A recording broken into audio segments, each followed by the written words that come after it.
So earlier in February, my son and I drove up to Adam Sandoval's K River Campground to do a podcast with him. This is the campground that we host our camp out, and we have been doing it for the last 5 years. Fast Life Campout 6 is this year, April 27th through the 30th. All you gotta do is show up, pay your camping fees, and have a blast. There's some of the best riding in America out here in this southeastern part of Oklahoma. It's very rural. There's not a lot of cops, there's not a lot of people, but there's a lot of great roads, and you're gonna have a blast, I promise you.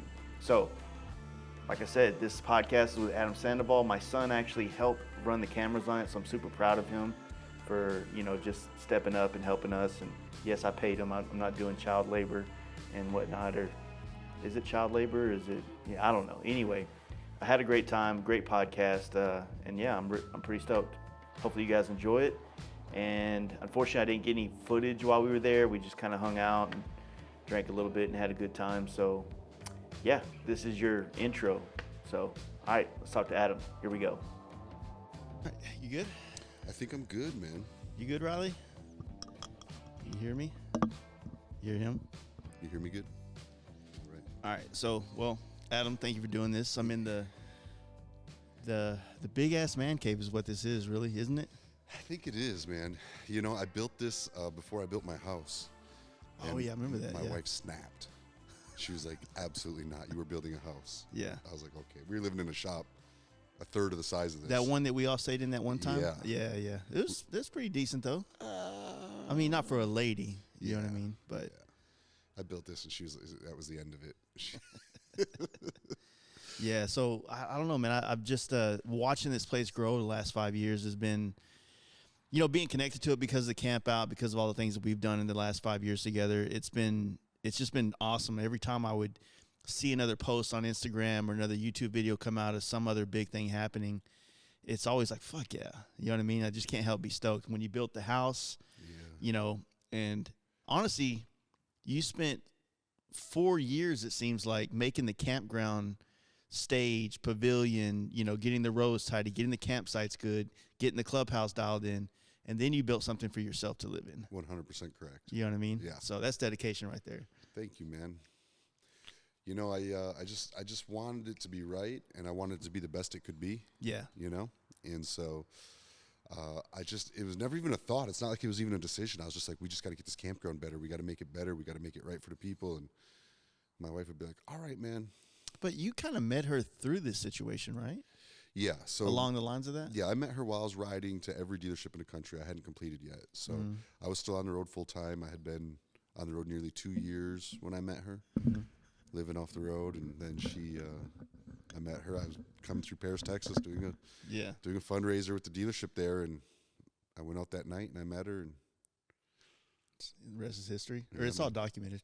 Yeah, it's all pretty documented. much. It's all documented. You can find it. Well, I remember because I want to give Giselle a shout out because she's the one that helped bring us together back in 2018. And it was literally right after you bought this campground. Yeah. I mean, I was just talking to Melissa in the clubhouse before you showed up. And, May of 2018, is that correct, when you bought this place? Yeah. And we literally we camped here for the first time for your pre-Sturgis party. Yep. And that was when we were like, hell yeah, this place is, on and popping. It's also when we did the first podcast together. And, a month later, we were doing our first Fast Life camp out here. Which has been a blessing, man. I can't thank you enough. Oh, man, thank you. It's been a blessing to this campground. And it's exactly what I envisioned when I started this campground. Yeah. I wanted something where people could just do their thing. Mm-hmm. And they weren't going to have 30 security guards raining down on them every time, Well, it's definitely been that for sure the whole time. You know what I mean? But I mean, we've grown. Like, I feel like the campground the camp out, Fast Life Camp Out has grown with the campground over the years. For sure. As every year, it's almost like we come back and there's a new addition that we get to play with. Yeah. The Burnout Pit was definitely, Burnout Pit's only fun after 1 a.m. though. That's for sure. It's what it seems like. At least for us, it was. Yeah, they're better late at night. The Burnout Pit was a fun little addition. We've had some catastrophes in there. Oh, shit. But, after 1 p.m., you tend to care less about the catastrophes. Yeah, it's just, at that point, there's definitely alcohol involved. Yeah. So, well, this 5 years, man, what's it been like?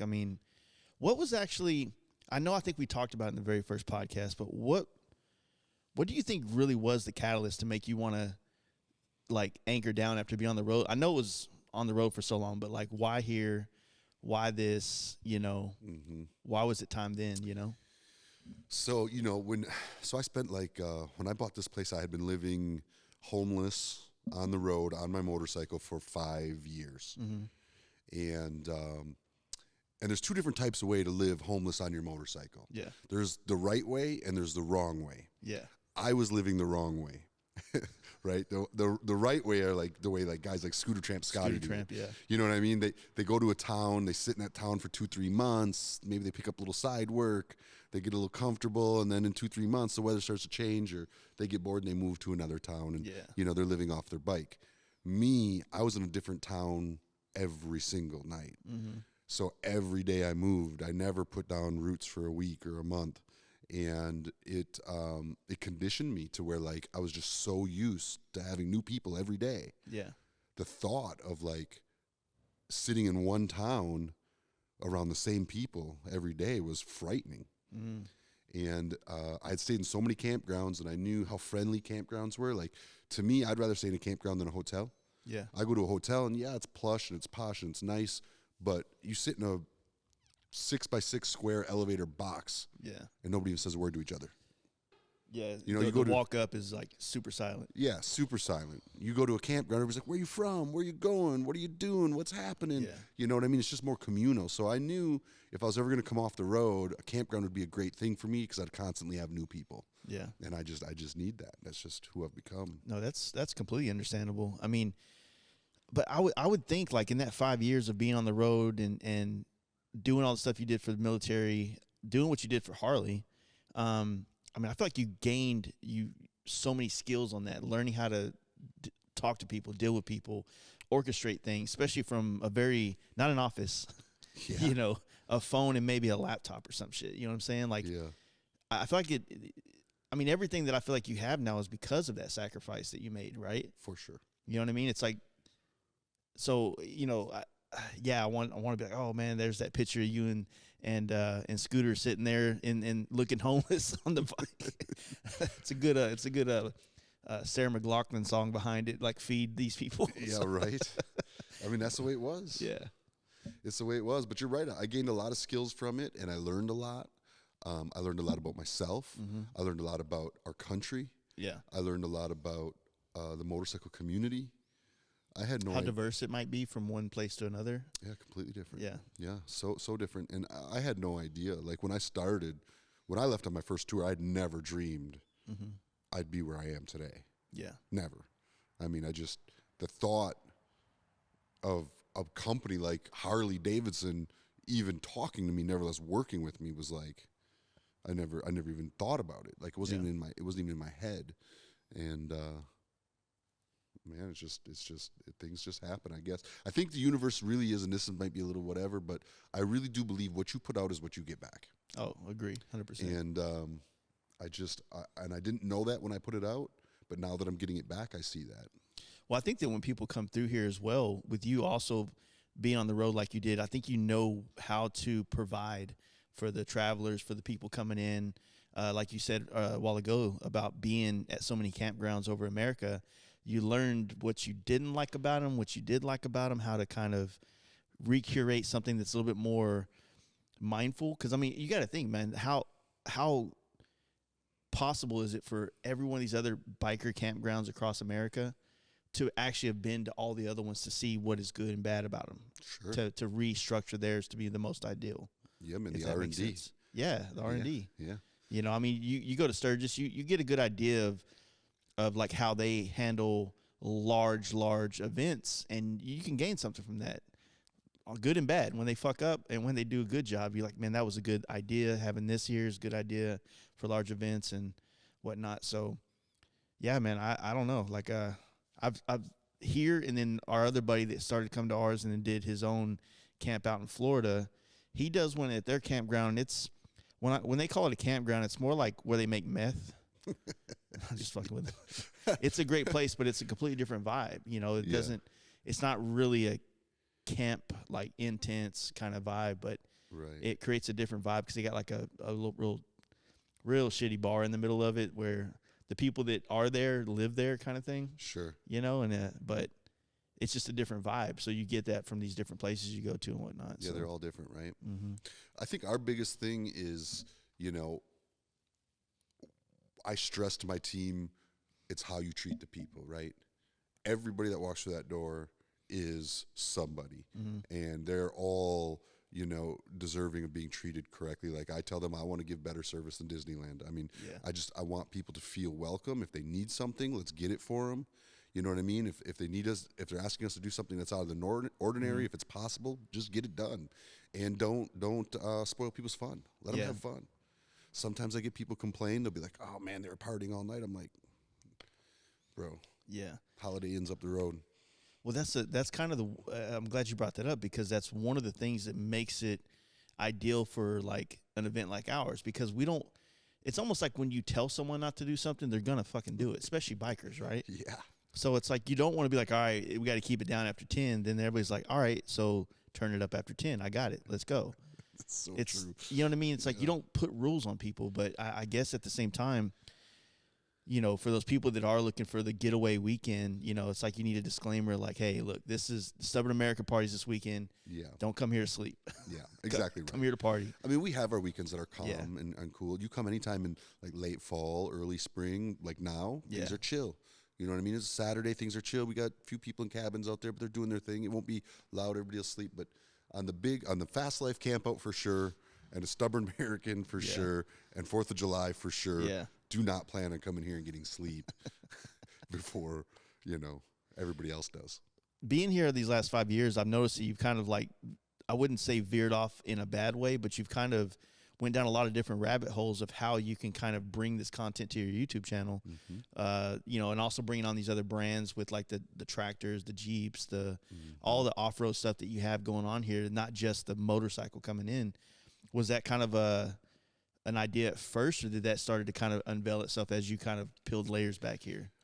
Definitely just unveiled itself. You know, kind of back to what I said before. I didn't really know where I was going with all this YouTube stuff when I started. Yeah. And you know, it happened with motorcycles, but I've always been a power sports guy. I mean, you could talk to friends that knew me 20 years ago before I ever had any social media on anything to do with motorcycles, and I was riding four-wheelers and off. And you know, I've just always loved power sports, all of them. And so it got to a point where it's like, okay, I know everybody expects my channels to be strictly motorcycles, but I want my channel to be about me, not just motorcycles. So I just started implementing it, and they don't score as good. I mean, when I do off-road stuff or I'm doing, you know, campground stuff, the videos never score as good as a motorcycle cross journey. But it's me, so I really don't care.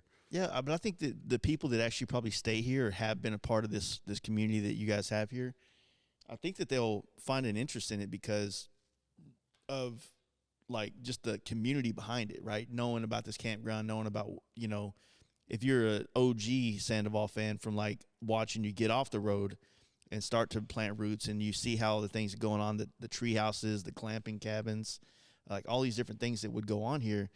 I feel like it might not be you on a bike, here's the next stop, here's the next helmet review, here's this, but it's relevant to the people that are following the journey that you are on. You know what I mean? Yeah, man, for sure. And but yeah, I guess that could be hard to try to implement it because, like I said, I'm still not ready to dive in on it yet because I don't really know. You know, I think I have a lot to say and a lot to show, but then after 3 weeks of showing everything, you're like, fuck, man, like I thought I had more than this, you know? Dude, you ain't kidding, man. Dude, creativity becomes a very big struggle. You know, what am I going to show that I haven't already showed? Yeah. You know, how many times can I take people down Route 66? Yeah. You know what I mean? So it becomes, okay, what else can I show them that normally I don't show them? And like you said, it just becomes more of just, you know, my journey through life. And motorcycles are a huge part of that. Yeah. Yeah, that's for sure the way I would see about going about it because, you know, I was telling you about my whole year so far, kicking it off, running to Iowa. I took a GoPro. I kind of vlogged on this trip, and I thought it would kind of be like the way I would want to come into doing a YouTube video is like to start it by doing a road trip in a car about a motorcycle channel. You know what I mean? Sure. And but it'd be about motorcycle content or whatnot. But I learned real quick that you can't put ND filters on GoPros because then they just go haywire. And so half my footage that I got on there is just unfocused. It was just horrible. So learning curve definitely on that one. But yeah, man, I don't know.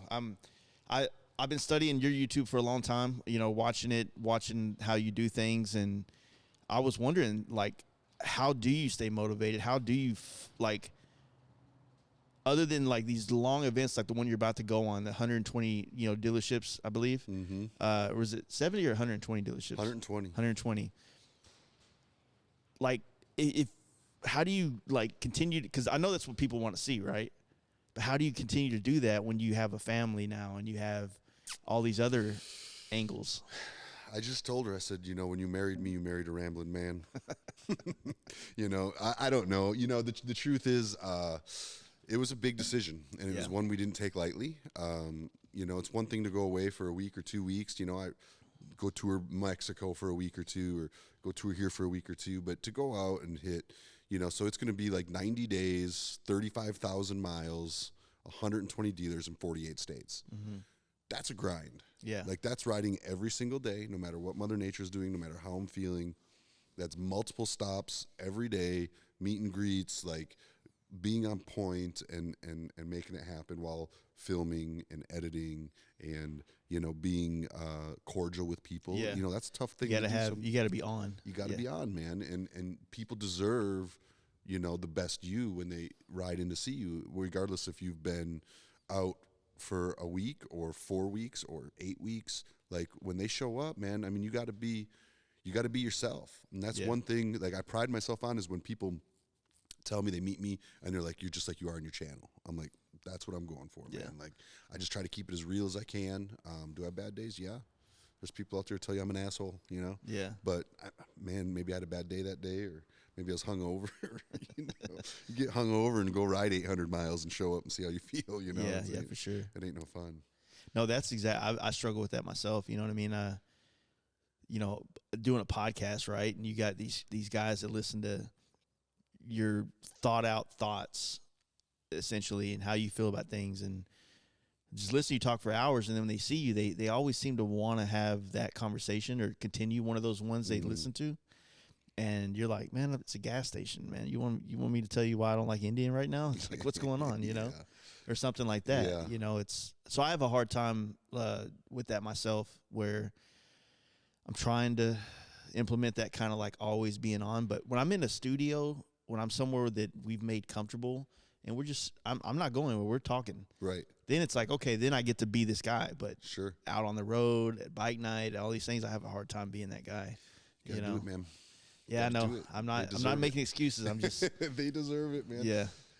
I've watched people change based on my energy, right? So I've had people come up to me who, sat and talked, maybe saw me out at a dinner, sat and talked, and we're like, should we say something to him? Should we not say something to him? And they come up to me, and maybe I'm like, man, I'm in the middle of eating or something, and I don't give them the response they deserve, and then all of a sudden they're like, oh my God, I'm sorry. I shouldn't have interrupted you. I told you we shouldn't have interrupted them. You know what I mean? And their whole energy changes, and then I realize that's my fault. Like, I took that from them, right? Yeah. So, you just got to understand. It is the price you pay, right? It's the price you pay. Yeah. And I didn't even ask for it. Like, I didn't know it was going to go this way.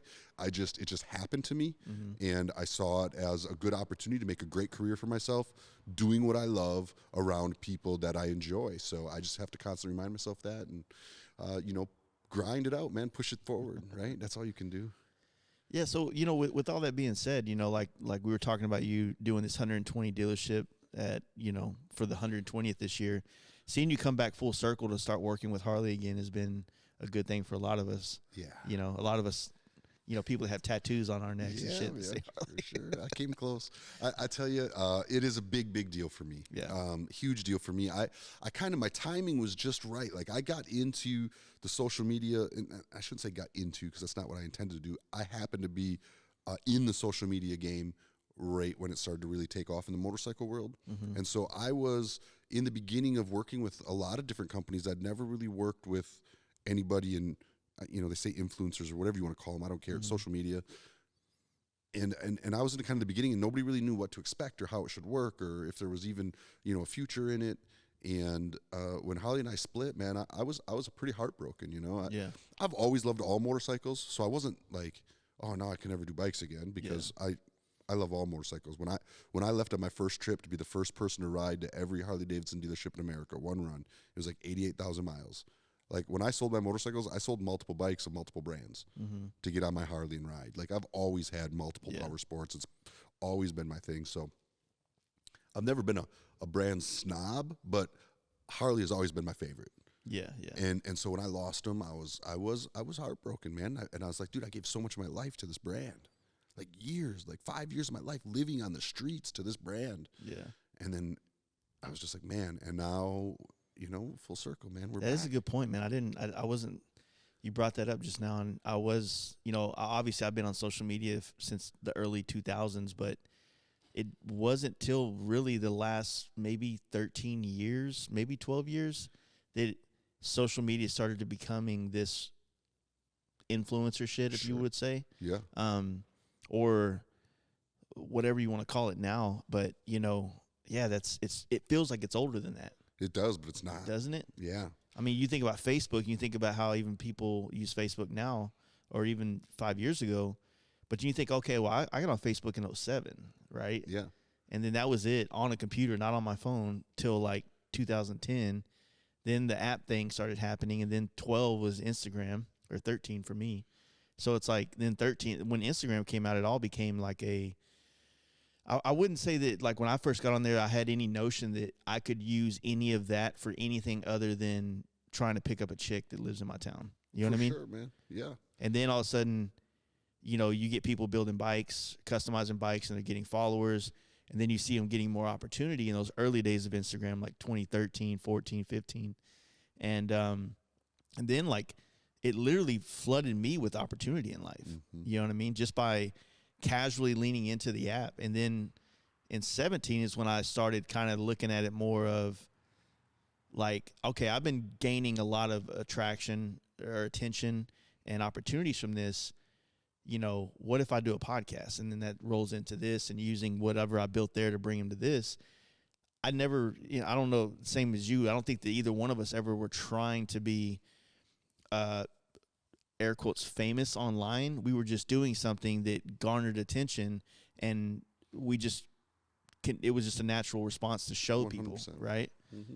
Doing what you love, man. Yeah. Doing what you love. And that's what happened. Now you've got a whole new era where people are like, I'm trying to be famous. Yeah, man. And I don't know that it works like that. Maybe it does. I don't know. But I think it works that way for them, but for them to get that monetary number gain, maybe not monetary, but I need this much followers to be to solve something in here, right? Right. But I think that, you know, and this is one thing I was alluding to, and you just kind of nailed it on the head, is that when you're doing something that people find interesting or inspiring, that's the way you do it. Like, find what it is that you love, do that, and then people will be into it. Don't try to be loved before you find what you're trying to do. Does that make sense? 100%. You know? And that's good advice for anything in life. Yeah. I mean, it just is. You know, like, I've always felt like if people don't know what they want to be, they don't know, they want to do YouTube, they want to do Instagram, they want to be anything to do with like some kind of content creation, man, go help someone else make content, right? Go do that. And then in all that work, you're still putting towards the knowledge of knowing how to do this stuff, but you're also, you might find how you could do it better, or you could change it or make something on your own, right? The whole point is like not to continue to do what everybody else is doing, but improve upon what everybody else is doing. 100%. You know? So I don't know. That's just been one of the, I've been dealing with that a lot lately. People wanting to, I don't know, I'm not mad at them. You want to play the social media game, get attention, you know, get followers. Like, I'm not mad at that. No, go for it. But I'm just, if you want my advice, it's easier if you have something genuine to offer them. Got to. You know? And you got to do something like, for instance, you are, you know, a wicked good painter, and you know, your bikes that you build are sick, and it's who you are. It's not like you're trying to become a bike builder for Facebook or Instagram. You are a bike builder, and you're sharing what you care about. Yeah. And that I think is kind of like, even like this 120 tour, you know, I had multiple people come to me and say, you know, well, why don't you just break it up and do like, you know, 20 dealers at a time, like, you know, 6 different runs, and that way you can come home. And I said, but that's not who I am. Yeah. You know what I mean? I'm like, let's grind this thing out. Let's get on the road. Like the obstacles. Yeah. I like the obstacles. I like the challenge. I like to be on the road. I mean, I do. I love to travel like that. And, you know, to come home and go back out, I mean, anybody can do that. I mean, that's. Yeah, I think that way it gets a little bit harder to leave each time too. When probably, you know. Yeah. I'm with you on that, man. Like I've wanted to challenge myself as well. We did me and my good friend Jaden, we stayed on the road last June for a complete 29 days, the longest I've ever been on the road. And I wanted to do it to see if I would hate it or if I would love it. I did miss my wife. I miss my kids and things like that. But, man, there is just something to be a 40-year-old man, to be able to do that and know that my bills are paid in some form of – I mean, trust me. Yeah. I'm not rich, so I had to, like, put up ahead of time and cover my ass to be able to do that. But to just be on a motorcycle for a whole month in the best part of the country of riding on the West Coast, you know what I mean, all the way up and down. For sure. Idaho, which I wish people would talk about Idaho more. It's so amazing. You know, it was my friend said it best, Jaden. He goes, it was a month of Saturdays, you know, because you're not going to work the next day. So it's a Saturday every day of the week, you know? Yeah, it is cool, man. It's an experience. And even if you can't do a month, you know, do a week, do 2 weeks, do what you can, but get out there and the way the community embraces you, you know, the people you meet at gas stations and the people you meet at little diners and these little hole-in-the-wall towns, like, the motorcycle community is strong and they're supportive, and it's so much really easier than what people really think. Well, I mean, you don't even have to have a lot of followers, but if you use social media to your advantage and you let people know you're coming through town, you'll be surprised at how many people will come out, show you the good restaurants, the good bars, you know, might put you up on the couch or whatever the case may be for a night or two. Like, that's one of the best parts about the motorcycle community. It always has been. I've had people in the past literally tell me where their key is to their house while they are out of town, so me and my wife can just, you know, crash in their house while we're gone. Yeah, it's wild. Never met them. Yeah, that's wild, man. You know what I mean? There's good people out there. Yeah, it's like, I mean, now don't get me wrong. Like, if I trashed this dude's house or stole something, it's going to, whatever I could take from that house is going to, what he's going to do to me online is going to be worse than anything I could do to him. You know what I mean? For sure. But there is people like that. So I always try to pay it forward too. Like when people come through Dallas, you know, whether it's at my house or one of our friends' house, we always try to put people up or at least take them out to to give them the where to go kind of spot. Hey, let me show you this cool bar, good restaurant if you want some food and stuff like that, you know. It's the community, man. Yeah. The biker community, the motorcycle community is just like no other community I've ever seen. You know what I mean? And there's a lot of real. You know, that's one of the things I like about you the most is you are so raw and so real. Like, even like the first Fast Life campout you held here at the campground, you're like, look, dude, I don't want it to be some commercial thing. I don't want to blow it up crazy. I just want it to be camping out, tents, beer, have a good time, community, you know, just embracing the moment. Yeah. And not feel like you got all these vendors jammed down your throat and all these things. Like, you want it to be like pure. And you know, even when I listen to your podcast, I mean, some of the things you say, I'm just like, oh my God, I wish I could say that publicly. You know, the more YouTube I get, the more YouTubing I do, the less I can be that way. But you know, that's one of the things I love about you, and I think that's what a lot of people love about listening to you is just how pure and raw you can be at any given moment, man. Well, I've always, you know, to that note, I've always looked at it in the sense of I have an idea, but I'm not married to them. We're just dating. And if I bring someone on the table, no matter how fucked up or horrendous it might sound, if you can show me a better path, I'll change my thoughts on it right here on the spot. For sure. This is the way it looks to me, right? And sometimes, you know, some people, especially the bigger the podcast has gotten or whatever, I feel less people pushing back sometimes on things I wish they would. Because I know it's like it sounds fucked up, but that's just the way I see it. You know, but if you have a different perspective, then put it on the table and let's help me find a better vision of this said subject. Sure. You know what I mean? I mean, you've said plenty of things I haven't agreed with over the years, but 100%. But I respect your opinion. I respect your position, and it's all good, man. Yeah. You know what I mean? That's what makes this country so beautiful. Yeah, and like I said, I mean, this is all out of Rogan's playbook. It's like through conversation is how you evolve and create, better ideas. So, I try to travel and talk to a lot of people to expand my ideas and my peripheral, everything there is to understand, right? But there's still some things in there that need to be updated, and that happens through conversation, But yeah, I mean, at the same time, like I'm not, we live in a weird world where, you got a lot of people you can offend these days, you know what I mean? And in a hurry. The type of personality that I grew up playing basketball on basketball courts where you had to be good at shit talking and playing basketball. Explains a lot. Right? So my way of showing, I remember the first, Other Side Customs, you've met Gary. Yeah, for sure. The first day I worked for him, and this, I got my whole start from this guy. The first day I worked for him, this is the kind of shop that I worked in. He goes, when we start talking about wanting to fuck your wife, that's when we like you. So that's the kind of shit talking that I went from playing basketball to in a shop where that's the way that people talk to each other. Yeah. And nobody meant anything. Right. It was all just banter back and forth. But locker room talk. Exactly. And so you talk, I mean, like I said, I grew up half of my adulthood in an era where there was nothing recorded. There was no cell phone cameras. There was none of that shit. Both. Thank and the then, Lord. And then, so I'm glad that I wasn't, 50 whenever social media came around and everything started being recorded. Because then, like, you're kind of stuck in your ways at that point. Like me, I feel like, I could see how that doesn't sound good on any front. Mm-hmm. So I'm going to stop saying that, right? Or try my best to stop saying it. Things slip every once in a while, but I feel like you're the kind of guy who will own it, right? Like, I see all these, like, especially like these country stars and people, like, they'll do something, they'll make a mistake, and it's like this huge apology. Oh, and it's like, man, you'd earn so much more respect from me if you just own it and be like, you know what, I said it, but maybe I won't say it like that in the future. Or I said it, but I didn't mean that, so you know what, you guys got to just toughen up.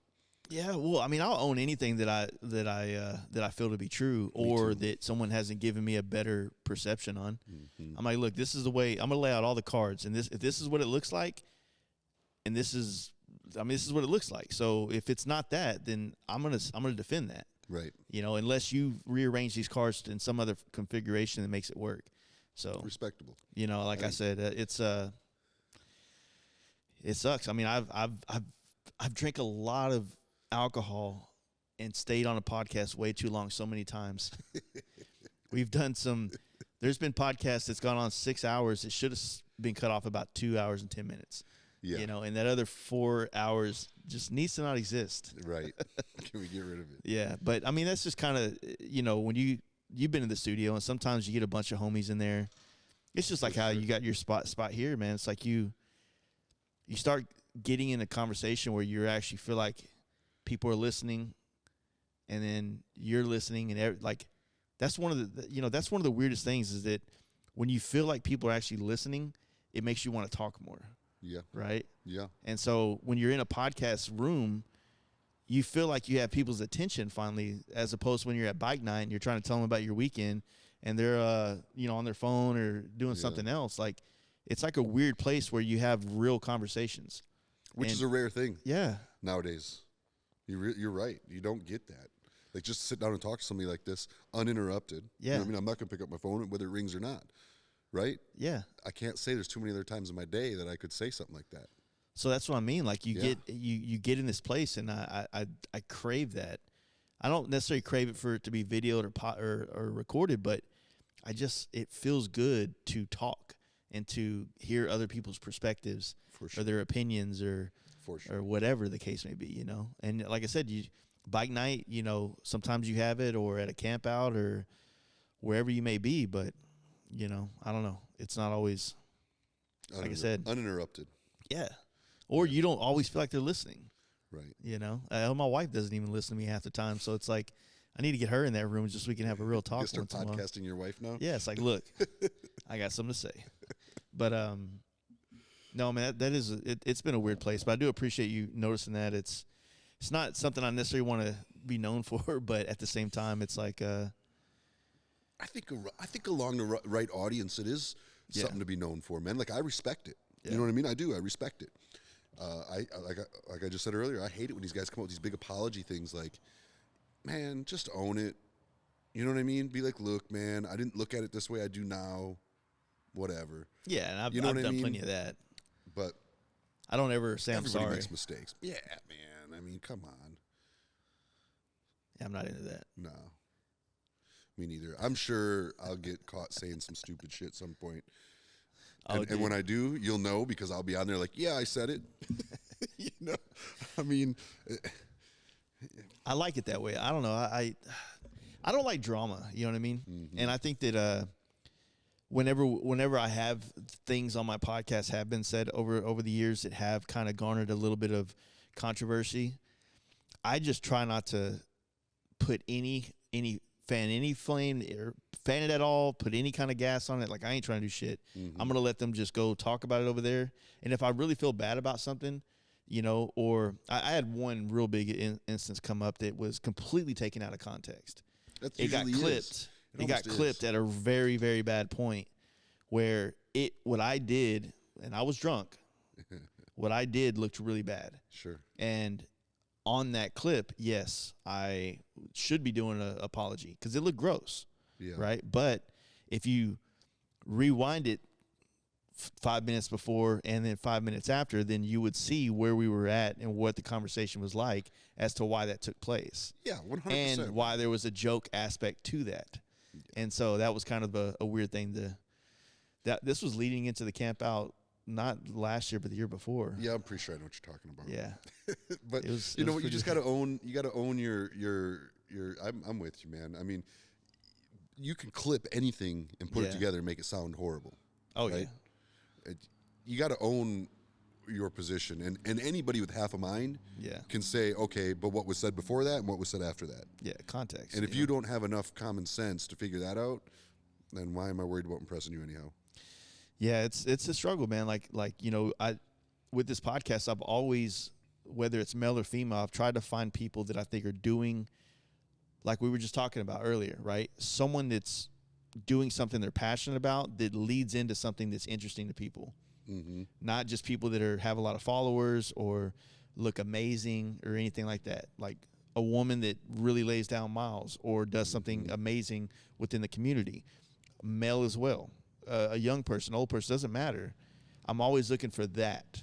And unfortunately, everybody, it seems like, you know, there's not as, see, I'm going to say some shit on here. I can't. Don't say it. Now I can stop you before you say it. Yeah. There's like, put like this, the women that ride. Yeah. There are so many. And I've got my radar on just a fraction of them that do amazing things on motorcycles. Mm-hmm. But trying to nail them down to get a conversation out of them, it's tough because they're literally everywhere. Mm-hmm. I met one of the most amazing chicks ever on a ferry ride from Milwaukee to Muskegon. Her name was Rhonda Rides or something like that. Yeah. Older lady. Yeah, I know Rhonda. We talked on this boat, and I was like, you're the fucking coolest person I've ever met. And she told me her story. I've been begging her to come and do the podcast ever since, and this is since 2020. But those are the kind of people that I want to exploit, right? So Rhonda was the winner of a campaign I did. That's how she got her start. Oh, shit. Yeah, so Law Tigers, I was like, listen, man, I'm real good friends with the owner of Law Tigers, Ari. When I go to Arizona, I stay in his house. You know what I mean? Just a good friend of mine. And he was like, I was like, dude, you need to get like into, you know, you need to get behind a woman like you do me. Like, you need to get a woman rider, man. There's so many cool chicks out there doing this. Yeah. And I said, let's put together a campaign, and whoever gets the most votes will earn a year contract with you. Nice. Well, she had never done anything social media before. Just Rhonda. She lived in like Northeast. Yeah, it was like. And sorry, I got someone ripping our racetrack back there, so you guys are going to hear dirt bikes ripping back there right now, but we can't stop. It's all good. It's part of the. Yeah, she's like in the Northeast, and she like wrote in her local paper about how she was trying to win this contract with Law Tigers, and so everybody from her paper went onto the website and voted for her, and she ended up winning over a lot of people that had been doing social media on motorcycles for a long time. Yeah. But because she invoked her whole community She did it the old school way. She did the old school way, and she won. Yeah. And then she got a year contract from Law Tigers to be an influencer, and that's how she got her start. Dude, that's awesome. That's Rhonda. She's awesome. When I met her, we kicked it on the ferry together the whole time. We were, she was telling me her story. She ended up offering, because me and Steve Chamberlain, I was meeting him at the other end of the ferry, and then we were going to ride to New York. And so she offered to let us stay in her, she has like a fifth wheel type situation up in PA area. Camper, yeah. Yeah, so she was like, if you guys need to use it, I'll tell you where the key is, blah, blah, blah. And she's going somewhere else. Mm-hmm. You know what I mean? And that's part of that whole community aspect. But it's people like that when I run into them, like I just wish we couldn't get back down to our bikes. I couldn't go get my podcast equipment from the ferry to bring it back up, and because I'd have definitely done one right there. But I was like, dude, she's come through Dallas a time or two to do stuff with some of the Alitas, or I don't know what they're called now over there. I think that's something different. But yeah, I mean, I try to find people like that are literally like, if you want to be inspired as a woman to ride, that's, in my opinion, which I guess I'm not allowed to have an opinion because I'm a man on that, but I would say that is a great place to start with someone who is doing something purely because they love it. Yeah. You know what I mean? And it resonates in her personality. It does, man. She glows. Yeah. Yeah. And you feel like everything that's coming out of her mouth is honest. And that's kind of, that's what that's one thing that if you're chasing fame and not, you don't feel honest. Does that make sense? I agree. Yeah. It's kind of like we were talking earlier about, overproducing content. Yeah. It's just, even if you are being genuine, if it's overproduced, it just comes across disgenuine because you're putting too much effort. Yeah. Right? I think, in my experience, when you see stuff on social media, stuff that's just overly produced, it's like you're putting in a little too much effort. Like, yeah. I'm not saying don't put in a lot of effort, do some dope stuff, but when you're putting in too much effort to make it look a certain way, just do it cool and document it and let it ride. I think people connect with it better. Well, on that note, I would, because we did talk about that before we turned the mics on. I think it's like, for me, it's I can appreciate the quality of a video, but I think it's on the other end of feeling like it's scripted versus unscripted. Scripted, like some of the videographer, the photographer people that I follow out there, like whether they scripted or not, I don't feel like they're reading a script to me. I feel like they're just being themselves and saying what they say, and I feel like it's a genuine video. I'm connected to it. But I get what you're saying about how when you got all these like overproduced big Hollywood budget style things going on, where it almost takes away all the things that humanize you to the riders that are watching you. Absolutely. 100%, man. And I've talked to a ton of people about this, and almost everybody who's done it both ways agrees. Yeah. It's just better when it's more raw and more real. I like to think that you had Hollywood, big picture production, and then you had a taste of reality TV, right? And people are like, oh wow, this is real life. And then after you look at it for a little bit, you're like, okay, well this is definitely scripted because he knocked on the door and there's a camera inside the house. Yeah. So this isn't really happening right now. But it gave you that feel of it being real. And then I think social media just took that to the next level. Yeah. Because it could legitimately be just a dude with a cell phone or a camera just documenting what's happening around him. And I think when you start scripting in too many shots and too many angles and too much, it can take away the authenticity. Yeah. Well, on that same note, I'm going to get another beer in just a second, but I want to ask you this so you can ponder on it real quick. Do you feel like you see more celebrities coming down to the social media level? 100%. Right now? 100%. Without question.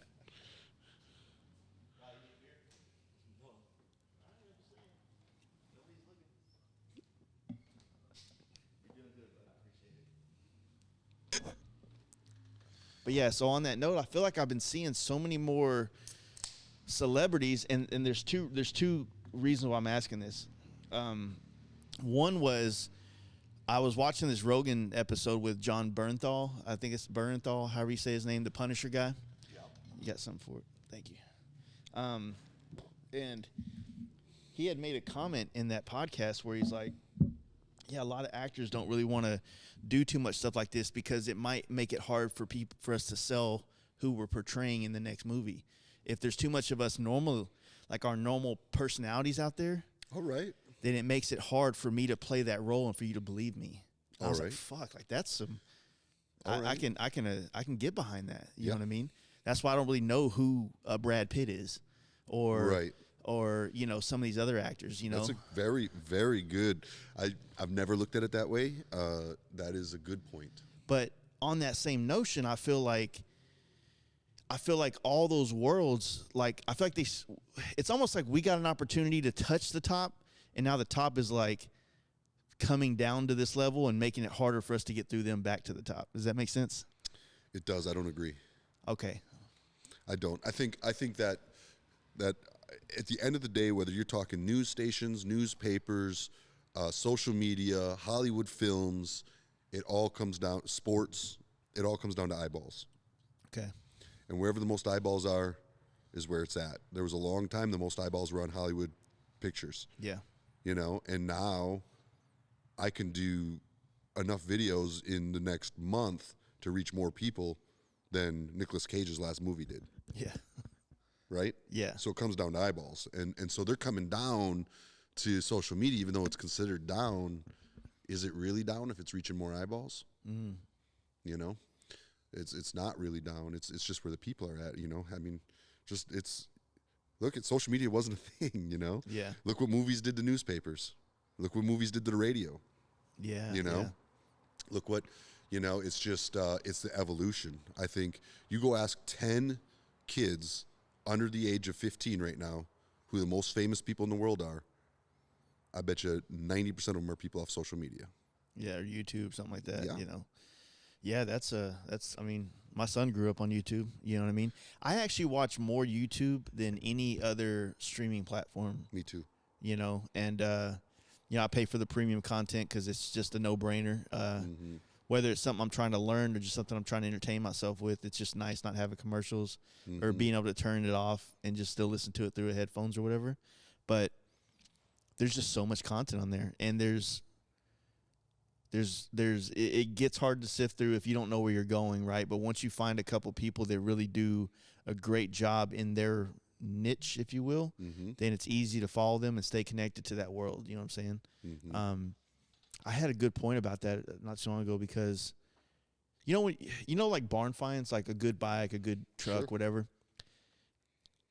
Barn finds are great if you're the guy that's going out looking for them, and they're not as common as people think, right? That's why it's a barn find, and you're the one that gets the good deal. But when you go out and find those things and you do all that legwork, like there's a reason why you're charging more money for that on the other end. The guy that didn't want to you're paying for the convenience if you're the guy buying the barn find from another person. 100%. So there was a point I had it dialed in my head the other day on that notion with like certain people on YouTube that have done the hard work for you. So all you got to do is follow them, but yes, they do deserve all the accolades and all the AdSense and all the opportunities because they put all the work in to create the content that now you enjoy.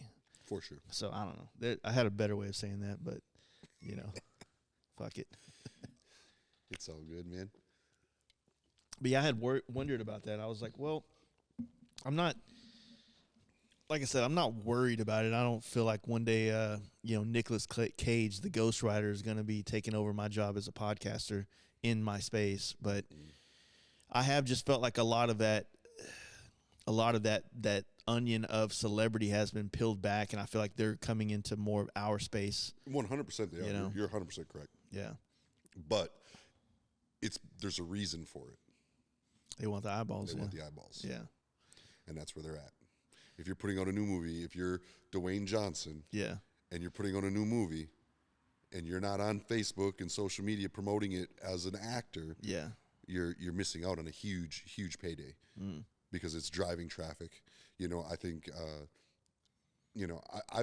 Dwayne Johnson, I've gone from being a really big fan, or I've gone from not liking him at all to becoming a huge fan to now I really don't like him too much anymore. Yeah. And, but with him and, what's the other guy's name? Chris Rock? Yeah. No, it wasn't Chris Rock.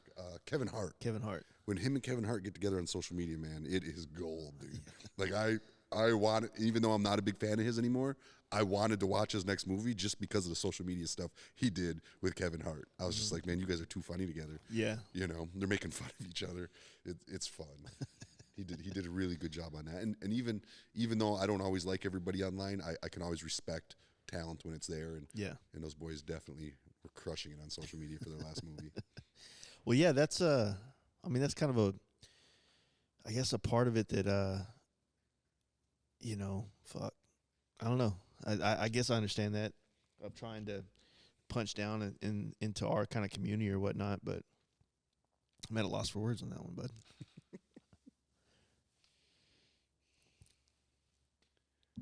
You having fun over there? I can edit this. But what about like with, you know, like the record that you kind of broke a couple years back, you know, with the most Harleys in the parade aspect, right? Yeah. Any other thoughts on that kind of stuff or any other things you want to do communal like that? So I mean, so this tour that I'm going to do with Harley Davidson for their 120th year anniversary is probably going to break a couple records. Okay. Whether or not I'll document them, I'm kind of over it. You know what I mean? Yeah. I've broke multiple Guinness Book World Records, and I only hold one certificate right now. And that's because they'll find a technicality or this or that, and they'll pull it. And it's like, you know, they've got a. So I broke the Guinness Book World Record. No, I broke the world record. I did break it, but I didn't break it for Guinness Book, I guess, according to them. But most miles in a single road trip in one country. Yeah. 88,000 miles I did. Their record was like 60,000. So Yeah. I broke it by like 20,000 miles. And because I got in an accident, they wouldn't document it for me. And I was like, that's chicken shit. But you still stayed on the road. Yeah, man, I never went home. You know what I mean? And it was one trip, and you know, and frankly, I had more than 60,000 miles when I got hit by the car, so I'd already broke it. Yeah. You know, but so You said there was a lot of issues with just getting them together to do it in the first place. Like, you have to pay them, right? Some kind of money. yeah. So I was going to do the largest motorcycle wedding when I got married to my wife. I was going to break that record. Could have broke it easy, and they wanted like $12,000 for me to break it, and I was just like, no. I'm not going to pay you $12,000 to break your record. Like, that's not how this is supposed to work. So, I don't know. We're looking at some stuff right now for this next tour. I think I can probably break the world record for the most money raised by a single individual on a motorcycle, which I think I've already broke, but I think I can break it officially if we play by the rules. The longest charity run, I can probably break that too, even though I've already done bigger than this one. I think this trip would qualify for breaking that. They don't have a world record for it, but a lot of people say and I believe it, that I've shared the road with more motorcyclists than anyone alive. I probably believe that. I think I've shared the road with more riders than anyone alive. I don't know anybody that's ridden with more people than me. For sure. That I've heard of, you know, so that would be another one. But my main goal on this trip is raise money for veterans. We're going to donate money to Wounded Warrior Project. I want to raise over $500,000 on this trip. So how does that go about? Like, how do you? I've always stayed away from certain things like that just because I don't understand it. I mean, I understand what it's doing on the end. I don't understand like when you're out there, how do you gather it? How do you bring it in? Sure. For them? Yeah. Like, so can you run us through that? Yeah. So on this campaign, I'll leave in April. I'll ride to 120 dealerships. We'll end July 14th at the Milwaukee anniversary party for Harley Davidson. And at each 120 dealership stop, people can meet me at the dealer. And just like any charity ride you've ever been on, they can pay a fee. And then they can ride with me from one dealer to the next. Kind of like Forrest Gump did, right? Okay, yeah. You know, you can just join in. You can come in and leave whenever you want. But every dealership stop you stop with me, you need to make a donation. Yeah. So, you know, you can't make one donation for $20 and ride with me for 2 months, right? Yeah. Every dealer stop, you need to make a donation. And so every dealership we show up at, people from that area show up. They make a donation to the charity, directly to the charity. So, like, obviously these charities vet you pretty heavy. So they vet me all out and make sure that, Okay. And then I'll work directly with those charities. So those dollars go directly to the charity. Yeah. You know what I mean? And I don't see my donate 100%. I operate all my budget off of sponsors, merchandise sales, my T-shirts, my hats. Yeah, those kind of things. My seats, my products, sponsors, and then my own money if I have to. Yeah. And then I donate my time to help raise this money. That was one of the coolest things last year at the campout. We were on the stage. You came out and brought all the veterans that were there on the stage. Hell yeah. And then everybody started kind of trying to, I wouldn't say they're trying to one up each other, but they all started trying to put their money up. That's how it happens, man. Dude, that was awesome. Yeah, we raised a lot of money that day. Hell yeah. It was good.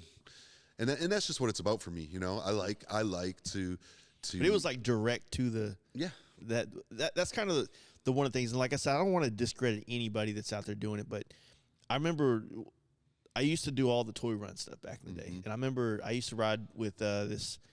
I had a lot of friends in this one, I guess, minority bike club. I don't know what the correct term would be for it, but man, they went to the hood on a toy run once, and like literally I was on it. I had a toy, and just these kids were coming out, and you were like here to here. Yeah. And it was amazing. It is amazing. Because I've done the Big Texas Toy Run, and I'm not discounting because it's an amazing experience as well. But you're kind of like taking all these toys to this big warehouse, and so you don't have that connection to the kids. It's a little different experience for sure. And I don't know. Like I said, I've tried to. I wouldn't say I've tried to stay away from it. I don't know it. I would rather support someone else that's doing it than try to take on that responsibility on my own as well, because I don't know much about it. Does that make sense? Yeah, absolutely. People get confused with me all the time. They think that like I'm a charity, and I'm not a charity. Like people are like, "Oh, but your campground has free camping for veterans 7 days a week. That's like a charity." And I'm like, "No, it's not a charity. I mean, is Home Depot a charity? Yeah. Well, they give a 10% discount to veterans. That doesn't make them a charity. Yeah. I give a discount to veterans. It just happens to be 100%. Yeah. I'm not a charity. I'm not getting any special tax stuff off of that. I'm not a 501. I don't want to be a charity. Yeah. I try to pick good charities that I believe in and support them. I never want to be my own charity. Yeah, that makes sense. I just don't. I don't want to have, because then I'm promoting something that I'm a little too attached to. Right now I'm promoting something I care about with the people that's what they do. Yeah, and I think it would bring out a lot. Every time someone would see you do something else at the campground, they might, I bet he's putting all that money in there. Yeah, you always get those kind of people and shit, exactly right? So I work with reputable charitable organizations that are under the eye and under the thumb of the charity laws, and I support them and help them raise money. And how much money did you make on that first trip? Because it was some ungodly amount. Oh God, what was the number? I raised I don't remember. I'd have to look. I'm probably closer to 2 million mark right now. Yeah. Of what I've raised and donated myself. I mean, now I've gotten to the point where I've had enough success I get to actually donate myself. Yeah. You know, so every year, you know, I put out money, you know, and I'm able to do things. You know, this campground last year did $97,000 in free veteran camping. Damn. You know? No, it's not money out of my pocket, but those are rentals I could have rented and made that money. Yeah. You know what I mean? But I just give them away. And then on top of it, I do, like we did donation at your campout and a bunch of other campouts that come through here. And I go to other people's charity events, and I'll spend my money to get up there and donate my time to help bring awareness to it. And then I'll usually throw a check in there before I leave too. You know, I did a thing up in Eureka Springs where we, you know, this was more of like, this wasn't a charity. This was just helping a vet, kind of like what you were talking about, where it went right to the guy. But we just said, you know what, whoever rides with me today, you know, we're going to pool the money and give it to one veteran. And we found a guy there, and, you know, I think I put like 10 G's in that one to help him get a bike. Nice. You know, I just, you know. You still get a lot of vets coming out wanting to help out with the grounds like you were earlier on? Not as much, man. It's slowed down. I think the people who are really passionate about me and my mission and following me, who want to come do that, have all kind of, most of them have gotten the opportunity to come do it. Yeah. I think it's kind of slowed down a little bit. I remember for a while, man, it seemed like you had a lot of guys coming out here trying to help create more cabins and things like that. For sure. So, I mean, like you said, it all kind of pays forward with more veteran kind of places for them to kind of stay and shit like that. So. Absolutely, man. And we give away our grounds. You know, we don't charge venue fees and stuff like that. And yeah, you know, that's what it's all about.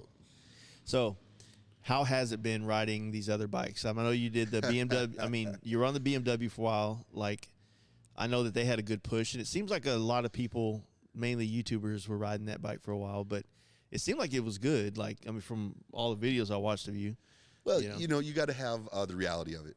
Right. So multiple brand bikes, and how is it riding them? I consider myself blessed to be able to do it. Here's the deal. Like I said earlier, I'm a power sports guy. Mm-hmm. I have never ridden a motorcycle I don't like. Never. I got little mini bikes over here. I got some Coleman mini bikes over there. Yeah. Love riding them. Are they worth a shit? I mean, they're not great bikes, but they're fun. Yeah. And I enjoy it, and I smile every time I'm on them. So I've never ridden a bike I don't like. So to be in a position where companies are going to come to me and say, hey, man, we've got this new bike, and we want to, again, we're back to the eyeballs. We want to get some eyeballs on it. Yeah. Do you want to ride it? They've got choices. They can take that bike, and they can pay some big Hollywood film a bunch of money to put it in the main bike in a movie. Yeah. Or they can come to real riders and real people who enjoy the open road and be like, hey, man, you want to ride this bike? And I'm blessed to be in a position where they come to me and ask me to ride their bikes. So I'll always ride them. I'm always honest. I tell the things I don't like. I tell the things I do like. Yeah. Some bikes I like more than other bikes, but at the end of the day, man, all bikes are fun to me. You know what I mean? And so I'll ride it and tell you what I think. Like my BMW, that motorcycle is butter smooth when it's riding. Like when you're on the road, that drive shaft, it's balanced so well. Yeah. It's butter smooth on the road. It's just such a cool feeling. Like it's just got such a nostalgic feeling to it with the old lines and that big parallel twin engine. That's my first parallel twin engine. And they left the counterbalancer out of it. So when you hit the throttle, if the clutch is in, it throws it. Yeah, like an old Chevelle or something. Isn't a similar motor like that in the GSs? Yeah, okay. GS, but it's counterbalanced, right? Okay, in the GS. Yeah. So in this one, they left the counterbalancer out of it. So the counterbalance is, and I'm no engineer, okay? Yeah. This is just as I understand the engineers told me. The counterbalancer is in the drive shaft. Mm. So when the clutch is out, it's engaged and it's balanced and it's smooth as butter. Yeah. But when you pull that clutch in and you hit the throttle, she twists and it's a ton of fun. I love the bike. The Indian, well balanced. I know you don't like the Indian. No, well, one of the best bikes I've ridden, man. Super well balanced, super. I mean, it's just a good motorcycle, man. I'm actually, I'm not gonna take my position back, but I will say this about Indian's Challenger. They've stuck with it, and that's one of the hardest things for like people that are trying to implement new styles of motorcycles for these brands is like they end up they do one strong push and then they stop, right? Sure. And it feels like the Indian Challenger has continued to be pushed, and I think here pretty soon we're probably going to be at a point where some more options are going to need to become available.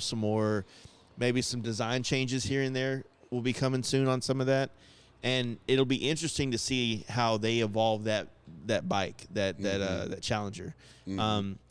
The aftermarket is picked up, so there's a way to kind of customize them and make it look cool, which is also one of the things that I appreciate more about bikes is how can you make it different than the way it comes from the factory. Mm-hmm. It's a huge part of motorcycling. Yeah, it's individualizing the bike, even though you might be putting the same part on it that maybe all your friends have, but in the grand scheme of everybody riding bikes, you're still a very small minority running that style of stuff on it, Yeah. But yeah, I appreciate the fact that people are still doing it, and I say that also I wish Harley would have stayed with the electric bike further. I feel like there could have been, I mean, they kind of still are, but they also kind of seem like they just turned it over kind of like how they did Buell a long time ago. Yeah. For sure, that's exactly what they did. And I feel like they could have completely all that technology. Even though I'm maybe want this dumbed down version of that technology in like a old V-twin motor, but seeing it kind of trickle down and get more computerized, like more stuff in your infotainment center, more stuff in that. I would have liked to see that kind of be implemented more. Same thing with the Pan America. Like I'm stoked that they have it, and I just hope that they stick with it. You know what I mean? And continue to evolve it and to build a backing for it. I hope they come up with a smaller one. That's, again. You know what I mean? Like if they came up with like a 700 or an 800, that's what I'd want to be on that bike. I think I would probably more be open to that as well. Yeah. Not that there's anything wrong with the big one. I just think that like it's definitely not gonna be my only bike. So if it's not gonna be my only bike, I'd rather just have something smaller that I can go get used to doing off-road stuff if I'm gonna do that. Because it's such a different world. It is. I didn't do off-road 2 wheels. I've always been 4 wheels off-road. I didn't do off-road 2 wheels until 2020 when the pandemic hit. And all of a sudden all my rallies got canceled, all my parties got canceled. I'm like, what am I going to do? You know what I mean? And so I thought. You were on an Africa Twin for a while, wasn't you? Yeah. Well, I had no experience whatsoever. And I'm like, everything's canceled. What am I going to do? So I said, well, I'm going to start to learn off-roading. So I said, what's the baddest road off-road in America? And they're like, Trans-America Trail, coast-to-coast off-road. I said, I'm doing it. And I'm going to do it in 30 days. And I had never been on a dirt bike or anything. And so I didn't know any different. I bought an Africa Twin, and I trained here at my campground for 30 days and then went and ran the Trans-America Trail across the country. How was that? I was so far over my head. For Oh, God. Yeah, way over my head, man. I mean, we did it, and I got it done, but it was... What are those things like Danger Dan does? They're BDRs or something like that? Yeah, BDRs. Yeah, I did a couple of those. I did that. I did a Mid-Atlantic BDR on my Sportster that I turned into a dirt bike. And that was a lot of fun. I love the Sportster. The only thing, that adventure crowd as a whole, my experience, isn't real big fans of loud exhaust, isn't real big fans of like Harley Davidson, the GS, the Africa Twins, the KTMs. They're just a different. I remember when I was on my tour, one of the funniest things that was ever said to me, and I think I had a pretty good response, but I showed up at this place out in the Smoky Mountains, and they were having an adventure bike ride, and I was on my tour for Harley Davidson to all the dealerships, and so the owner of the place was introducing me to the guy who was hosting this adventure ride. There was, 100 bikes, 200 bikes.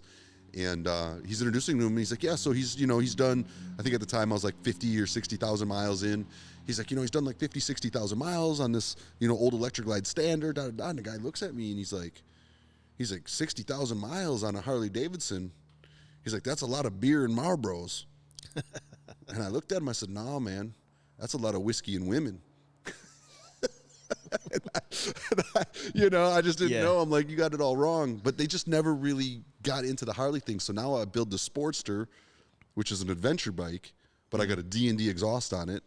And it just, they're loud, performance. And so now I'm ripping through the woods, and it sounds like, Yeah, you probably have to worry about any bears coming after you. No, or any other wildlife for that matter, right? Yeah. So they're all like pulling up on their quiet bikes, and I come ripping in on this Harley Davidson with a D&D exhaust, blah blah blah, through the woods. It's echoing everywhere, and it's an interesting. Yeah, I never really thought about that, man. It's a different scene, right?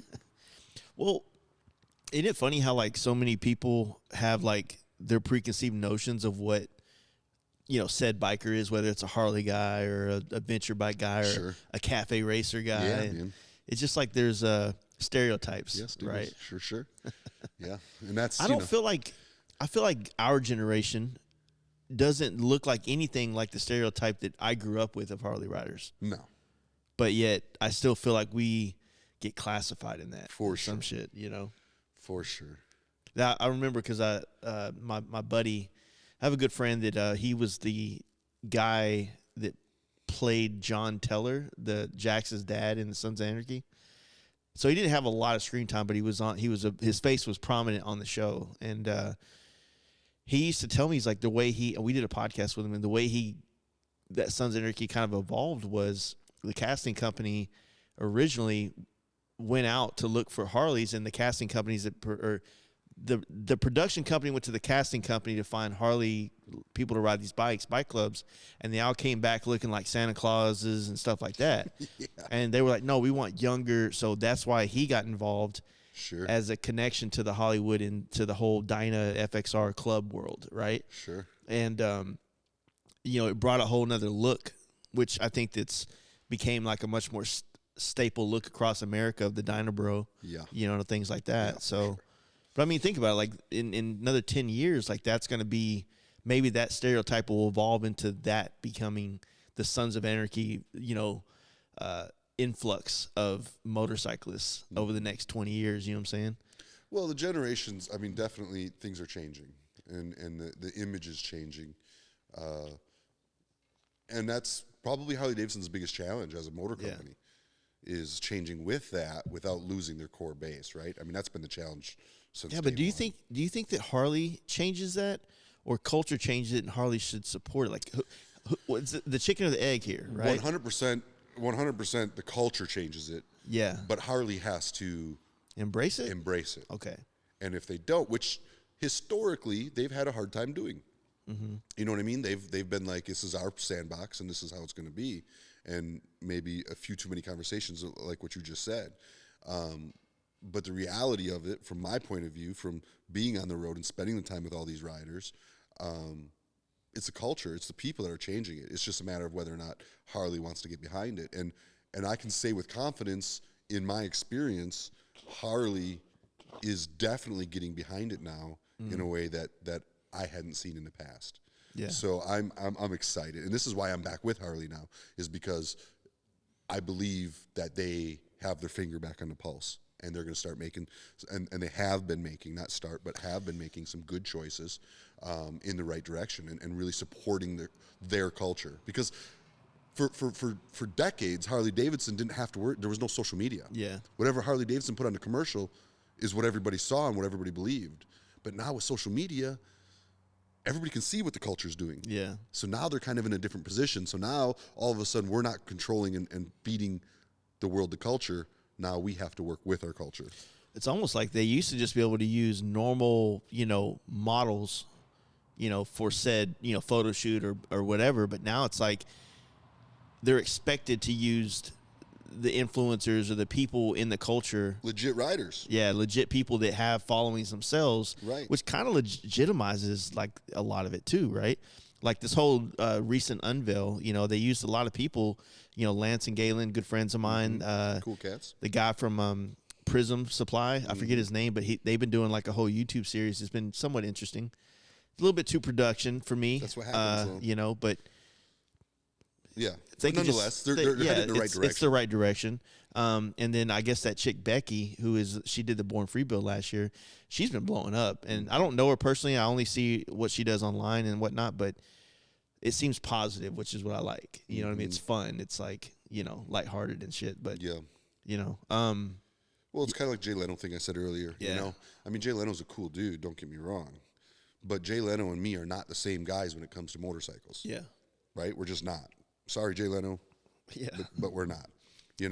And so when Harley starts getting with, that was like always my thing. Like even back before Harley really embraced social media people the way they do now. Yeah. I was always telling them, like, you guys don't understand. Like, I love this brand. This isn't a job to me. You know what I mean? I understand the guys working in the corporate office. It's a job, and they may have it next year. They may not. But for me, this is my lifestyle. Yeah. This is my passion. So I'm like, I want to show what it's really like, and I want to show what it really is. And you start bringing in, rap stars and movie actors and all these people aren't your riders, right? And honestly, now with social media, your riders aren't impressed by that anymore. Yeah, they're impressed by the guy who's going to throw his leg over the bike and ride 80,000 miles. You know what I mean? That's what riders are like, okay, that's legit. Or the guy who's, stunting wheelies and stoppies and all this crazy stuff. Like, dude, I'm still impressed every time it comes across my Instagram feed. I'm like, King Tony and Sit Down Steve. And, we dropped their names earlier. We were talking. And, like, I watch what these guys are doing, and I'm like, that's badass. Yeah. There's not a celebrity in the world you could put on a bike who's going to give me that same feeling. Yeah. Rapper, country singer, rock star, actor, none of those guys, Yep. they're just not going to give me. I'm sorry. I'm your customer, right? If you're Harley Davidson, I'm your customer. When I'm scrolling through my feed and I see a celebrity on a Harley, and I won't name a name, but they've been working with a couple celebrities. It doesn't do nothing for me. Yeah. You know what I mean? And then I scroll down and I see. Let me put it like this. It doesn't do anything for me because I feel like they're doing the shit for them, right? It'd be different if you like said celebrity, hey, we're gonna sponsor you. Here's a bike or here's whatever. Go do something with it. Go make what you want with this and then give it to us so we can put it out there. Right. You're not getting that. You're getting, hey, we're gonna get you on this bike and you need to sit like this and look like this and do this. And so they're just acting again on this bike. And so that's what, to your point, we see through that. We don't Right. feel connection, even though I know the guy is interested in Harleys. Sure. But doing it the way they want to do it takes away the authenticity that maybe he could provide if he did it on his own. You know what I'm saying? 100%. There's a difference between an actor and someone sharing their passions on social media. There's no act. When I'm out there riding, when I go ride these 120 dealers, there ain't no acting involved. Yeah. You know what I mean? Yes, I try to be on my good behavior, and I try not to say off-color things, and I try to be professional because, well, I mean, I'm a member of society, and I want society to be great. Exactly. But there's no acting involved. Like, I'm going to wear what I want to wear. I'm going to ride how I want to ride. I'm going to ride, the tour my way. And if people want to join me, awesome, let's do it. But there's no, and to Harley's defense, they never came to me and said, we want you to do this, we want you to do that. Yeah. All they said is, hey, you're going to customize your bike. And I said, yeah. And they said, okay, well, if there's any chance for us to work with you on parts, that'd be great. Dude, I can respect that. Yeah. That's respectable, right? They're not like, well, you can't use. They never once did none of that. Yeah, it makes sense for them to do as much as they can, put as much of their whatever they have now out there that you want to use or for their promotion, right? But yeah, there's just I will say I do agree. I think that there has been a better push with them recently of getting connected to our actual world, and they're doing good. And at the same time, I do like it that there's only a couple people in that world. I don't want it to be a huge high school class, right? For sure. It needs to be something either to try to achieve if you want to be in that world, that here's the standard, here it's set, go be better, go try better, go make something better, right? Sure. Not just let me figure out how to crack this algorithm of reels, even though they don't resonate, they do numbers, right? So that's what I've always talked about, like what I try to achieve myself, and I think that you do as well, with creating events like the Southern America Party, everything that I've known you to do since I've met you. It's like it's one thing to sit here and say, look, this is what we do on paper. This is our YouTube analytics, our Instagram, our Facebook, blah, blah, blah. But when you can show this is what we do. We bring people together. Amen. We make shit happen. We give people a reason to ride their bike. Yeah. And I know that sounds maybe a little bit too pretentious, but it's not that they don't have a reason. But I've talked to so many people, and I'm sure you have too on your travels, where they just don't have a reason to travel or a place to go, a destination in mind, or they're not comfortable enough yet to go hit the open road on a motorcycle alone. Because some of us are fortunate. We live in big cities where it's easy to find like-minded people, but out here, I don't know. Yeah. No. It's going to be hard to find someone like that, right? So for sure. I don't know. I feel like that it's just one of those things where I try to tell people, it's like it's about providing something of value, and I think that you've done that 100% ever since I've known you. You know what I mean? Thank you, man. So it means a lot to me. It's important to me, man. I mean, it's like my charity work. I do charity work because of the way it makes me feel. I tell people, there's two types of people that do charity. Yeah. The selfish and the really selfish. That's it. You know what I mean? I'm the selfish. I do it because it makes me feel good. Yeah. Like at the end of the day, I feel like I did the right thing. You know what I mean? And that's selfish. The same thing goes with everything I do with motorcycles is when someone comes up to me and like, hey, bro, like I got this one kid in my head who showed up to meet me at the Harley Museum. And he's like, man, I just rode the longest trip of my life. He's like, I just rode like 600 miles to get here. He's like, and halfway here it started raining, and I was going to stop. But then I watched one of your videos where you were riding through the snow, and I was like, if he can ride through the snow, I can ride through the rain. He's like, and I did it, and it's here. And I could feel the energy coming off this guy. Like he was on top of the world. And I'm just like, that's why I do what I do. Dude, right? On that same note, how many times have you been riding? And I'm thinking of a handful of times in my head where, especially coming back from anywhere west back to Dallas, it's always that West Texas weather. There's been legit times where I've been scared. Oh, my God. This storm, I'm looking at it on the radar on my phone. It's coming, it's crossing, it looks gnarly. I'm trying to get to the next town, and I know that I'm going to get a little bit of it. I hope there's no tornado. Try to time it. Or you finally you hit it, and that rain's coming down, that wind's coming down, and you just got to like go straight Viking primal. Just you have to. just yelling in your helmet, just like trying to get that energy and blood through your veins and shit. You know what I'm saying? It's a real deal, man. Dude. That's the truth. I've stopped twice for weather. Twice I've said, okay, I can't do it. One time was a snowstorm real bad in Chicago, February, Chicago. I loaded up. I got on my bike. I tried to go. It just was impossible. It was just too. It had iced and then snowed on top of the ice, and it wasn't happening. And I've ridden through plenty of snow, but that one wasn't happening. Yeah. And one other time, it was my first time taking my wife Ashley to Sturgis, and we came back, and we had no service. We were coming across Kansas. I think it was Kansas. We had no service. And, I mean, it was, like, just coming sideways, man. And it was so bad. And I remember stopping the bikes on the side of the road. There's no overpasses. Yeah. And, like, hiding on the low side of my bike, you know. So the kickstand's on my side, hiding on the low side of my bike. And that rain just beating me sideways. And I'm just laughing. And she's like, what is going on? I'm like, and I didn't want her to know, but I was scared, right? Because it was the worst I've ever seen. You never know if there's a tornado coming. There's 3 of them. What? We found out. We got to the next town. Whole town was dead on power. Fucking dude from San Diego. Full throttle hog. Full throttle hog when he left here last year on the campout and got stuck in that tornado under the overpass. Wow. Thank God. So it was like that, but I had no overpass, and I got my wife with me. And it's her first road trip on a motorcycle. She's not usually like this, babe. I promise. And I was just like, I just tried to pretend like it was no big deal, but I was scared that day. Yeah. I recently just told her that for the first time. I was like, I was scared that day. I was. But yeah, I mean, I didn't let her know.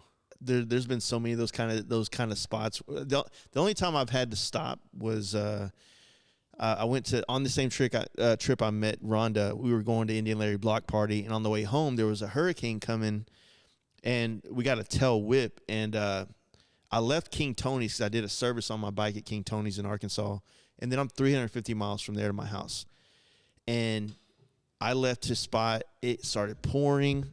It wasn't stopping, and my bike kept flooding out. And even with the rain sock on it, it was flooding out. And I'd be riding, and I'd try to pass an 18-wheeler, and, you know, the 18-wheelers. What intake are you running? At the time, I was running the Harley elbow one, the one that comes on the new Super STs. Sucker or whatever? Well, it's like a... I think they call it a Super Sucker. Probably, but it's got that 90-degree angle with the big head on it. Yeah, not the huge one they came out with, but the smaller one that came on like on the CVOs and stuff. Yeah, but it had a rain sock on it, but it still was just flooding it out. And I got to Texarkana, and I literally could not, like, my bike would, every time I get on the road, it just would flood out. And so I was, you know, that was over for me. I just called my buddy, and he came and picked me up in a trailer, and that was that one. But I think I was coming home from Sturgis 2021, a solo. I just did a big solo trip, Sturgis to Salt Lake and then through Colorado home to clear my head. You know, Sturgis sometimes is a little bit overwhelming and stressful, you know. For sure. And yeah, that West Texas weather, man, like it's the wind's gnarly, the lightning. You never know if there's a tornado behind it. There's usually a lot of shit going on. You know? I always catch the worst weather in Texas coming across I-10. Yeah, down south, right? Or closer to Houston area. No. Out west? Out west. Yeah. Like when I'm headed towards New Mexico. It's gnarly, dude. It comes sideways down there. Yeah, bro. There's nothing to block it, man. It's just, it's rough. It's scary. And then the wind. Sometimes the wind, you know, that New Mexico, that east New Mexico wind, if you're on 40. Yeah. Even if you go 25 north and you get that wind coming off the Rockies, it's like, it's gnarly, man. It's brutal. And when you're literally on the side of the bike but that's part of riding, right? It is. I mean, that's the elements. I'm telling you, I'm scared, but I'm like, I felt alive. Exactly right. Like, during that time. You know what I mean? For sure, man. I dig it. That's one of the things I love about riding. Yeah. This trip that I'm doing now, I was going to wait. I was going to leave on the Milwaukee anniversary party the 14th. And Harley's like, man, we'd really like you to go and finish on the 14th of July. And I was like, but that puts me in spring, which means I'm hitting a shit ton more rain. But I was like, screw it, let's do it. So, yeah, I've let's actually. see what Mother Nature's got this time. The hurricane stuff is what's starting to kind of be a pain in my ass because it seems like every year, like September to the end of the year, it's always like a Florida to New York vibe, somewhere around there, East Coast, right? Mm-hmm. And you're just constantly, like, one after another, there's another tropical storm coming through. We did the down south camp out last year, and then we went to Key West, and then I tried to outrun a hurricane home, which I did for the most part, but I still got a little bit of it up from like Fort Lauderdale to Orlando. just gnarly winds, and it's part of it. I was also trying to break my mile record for how many miles I did in a day that day, which I did. And what's your record? My record now is 1,200. Oof, so that's good. I wanted to hit 1,500. Oof. So that's kind of where I want to try to get to that point. I think it's 1468 is the most I've ever seen anybody do firsthand, and it was a girl named Julia. She went by Harley Babe online. Okay. She doesn't do social media motorcycle stuff anymore, but she rode from like out east to meet me out west. She called me when she left and then showed up. It was like 1,460 miles or something like that. And I was like, you are a badass. Yeah. And she's this tall. Her luggage is bigger than her.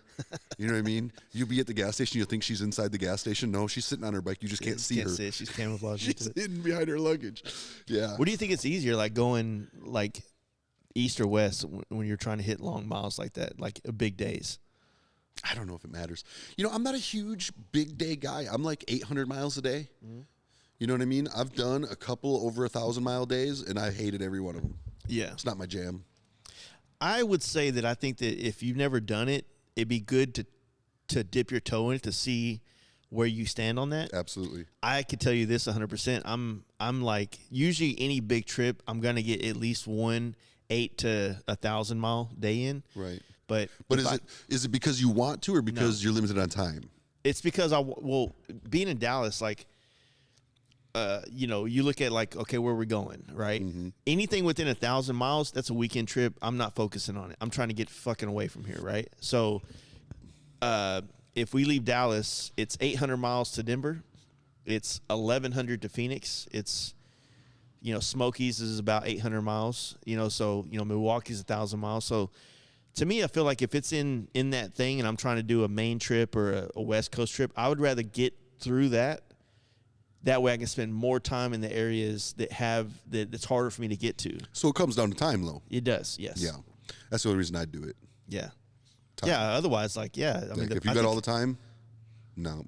Give me 500 to 800-mile days, I'm beautiful. Yeah. Once I break to 800, if I have to, I will, but I sure don't want After to. I do that first day of just getting away, I like to stay between 150 and 400 miles a day. That way I can do shit. Yeah, man. Stop and see the bars and the restaurants and the food and the people and the shops and man, that's what motorcycling is for me. Motorcycling for me is the people and the culture every bit as much as the road time. Yeah. It really is. What about like when you started getting off the highway and because I think everybody's first like get out of doing some real distance riding is like major highways places. Mm-hmm. It just makes more sense. If you got 9 days to go to San Francisco and back, you're going to 10 and 40 it on the way there and back, right? But when you start getting off the road and you start seeing what's in between those big gaps, yeah, man, and you're like, "Fuck, this is wild out here." You know what I mean? Different. It's just a different. It doesn't even feel like America. I mean, it feels like America, but not the America that I'm used to. Yeah, everybody should see the difference in culture, man. It's crazy. We are a product of our own environment. You sit if you ride only in one city, in one area, in one state. It's amazing how different the riding and the people and the culture can be just 4 states over. Yeah. You know what I mean? Mm-hmm. With the exception, Texas has 4 different cultures just in the state because it's so damn big, right? Yeah. I got proved wrong the other day. Did you know that Texas, it is further from the west coast of Texas to the east coast of Texas than it is from the west coast of Texas to California? Yeah. So from Dallas to L.A., El Paso's halfway. Yeah. Yeah. Isn't that something? You're still in Texas. Yep. Wild. It's wild. It's wild. It makes for. I can't publicly say this, but I guess this is kind of public. Sometimes it feels like there needs to be. Actually, it doesn't need to be. You feel disconnected from other Texans. Like for sure. Like when you're from Dallas or San Antonio, the line of 35. Yes. When you're there, you feel like you're kind of all in the same world, but then. The guys in Abilene, Amarillo, El Paso, Terlingua, like you're like, man, like, yeah, these aren't fucking Texans too, are they? You know what I mean? Yeah, and they're more Texan than us. Yeah, you got these cultures going on in Texas. It's wild. Yeah, they look at us like we're not fucking Texans. Exactly, you know what I mean? Right. So yeah, it's Texas is a trip. I've fell in love more and more with Oklahoma over the last couple of years than anything. My daughter lives in Lawton, his sister, and Lawton itself I don't know too much if I care about it, but I love those mountains they got right there, the Wichita Mountains. Yeah. Riding through it, just going there, I love it. And then I spent a lot of time in Woodward, which is northwest, almost the panhandle of Oklahoma. And that's kind of like becoming my second home is what it feels like sometimes. But I love the plains, man. Yeah. Like, people talk shit like, oh, I hate riding through here. I was like, I'll ride through this any fucking day over I-20 going through Louisiana and Mississippi and Georgia. Sure. Just seeing trees everywhere, you know. Mm-hmm. But so what else? What this year, you know, we got the 120. When have you landed on like good, solid every year dates for Stuff in America? Is it usually the September, late September? It's always the first weekend of October. Okay. Now, that means if the 1st of October falls on a Sunday, then technically it's the last week of September, I guess. Yeah. But if the first day of October, if it lands on a weekend, that's the weekend it is. Yeah. So. And that started because that was the Bring It Home party that turned into the Stubborn America party? Yeah, basically. Yeah, Yeah. it was we broke the world record for the largest parade of Harley Davidsons, and it was kind of just like our reunion party. Nice. And then it's just turned into the Stubborn American because we started accepting all brands of bikes, trucks, cars, four-wheelers, side-by-side, don't matter. Dude, it just turned into a come here, have some American fun. I think American was it last year we had those huge side-by-sides on the big-ass ones that were here? I mean, huge. I think I'm going to do a bounty hole. A what? A bounty hole. It's a big thing they do off-road. I've never been to one or done one, but I think I'm going to do one here. Was that where like you drive through that big like kind of water thing? Yeah, you drive through a big mud hole, and whoever can make it the furthest wins the pot. Or if you make it through, it's whoever makes it through the fastest. So we have this thing we want to bring on the Fast Life Campout. So you know how we did. You know what club style stuff is, right? Yeah, of course. Every state seems to have a club style Tennessee, club style Arkansas, club style Missouri. And you've talked about it. You know, you've kind of thrown some ideas out there of like doing like the tug of war and these other kind of things out there.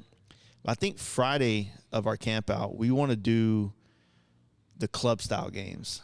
Kind of like this? Kind of like a play on the Hunger Games, but all right. But each club style or, you know, faction, if you will, is their own team.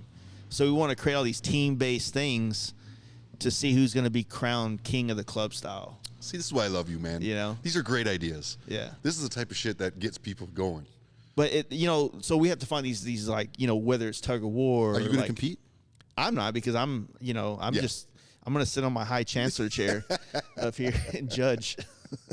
But no, it's like finding ways to,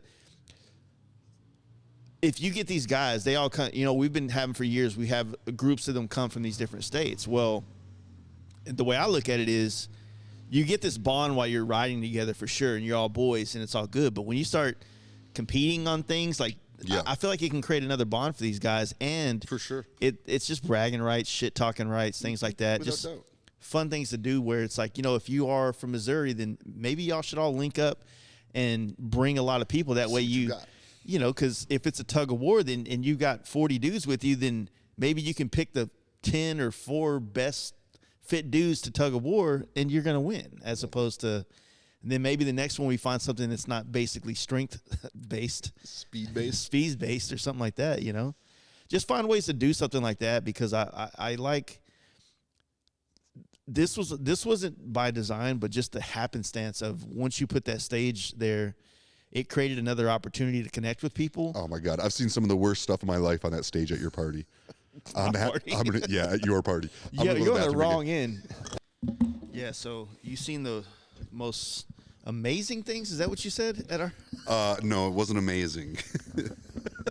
Maybe outrageous. Well, horrific. You talking about when we like measured people's nuts? Yeah, y'all were the old testicle. I'm pretty sure one guy pulled some hand warmers. He had hand warmers, you know, the ones you shake up. Yeah. I'm pretty sure one guy had those stuffed underneath his scrotum, just to get him to hang a little bit lower. We were trying to balance out, like we were trying. We haven't had good luck with traditional dump amounts. Yeah. Which seems to happen when you get a lot of people together, especially guy bikers. They like boobs. Yeah. Right. And we've been lucky because we've had like chicks that like showing them. Yeah, no, you guys. I've seen some nice things run through the campground at your party too, man. But so we have that, but then we don't necessarily want to. We don't want to tote the line on too far this way, so we thought we'd balance it out with like. Oh, it was horrible. It was just horrible. The funny thing is, I have a picture. I mean, I embrace it. I endorse it. I have a picture where half of the crowd is looking away and the other half are just glued. So, I mean, we're 50-50 on it, right? Oh my God, man. But I tell that story every once in a while. It was just, it was a heat of the moment. And we just didn't want it to feel like we were just exploiting women. Because, I mean, obviously it was nothing like that.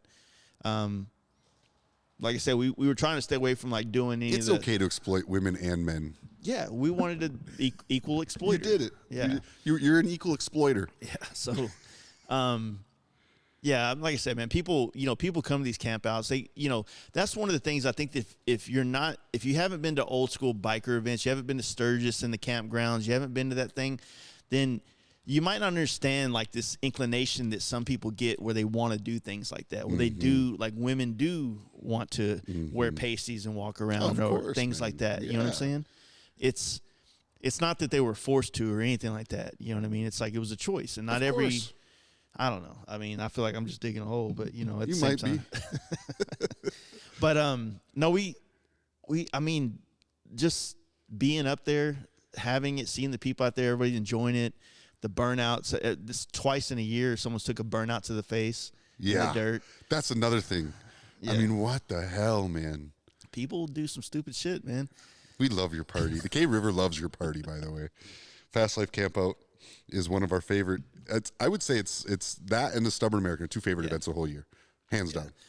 We've like I said, it's been easy to grow here because it hasn't been work for the most part. I mean, yeah, we have to promote it, but I mean, like you said, selfishly, I'm trying to keep it to where I get to come and just be a part of it, enjoy it as well, and I don't want to have to sit here and grind. Placate everybody's needs all the time. The staff here does a great job of keeping the campground tidy, keeping the pit ready for the fire the next night.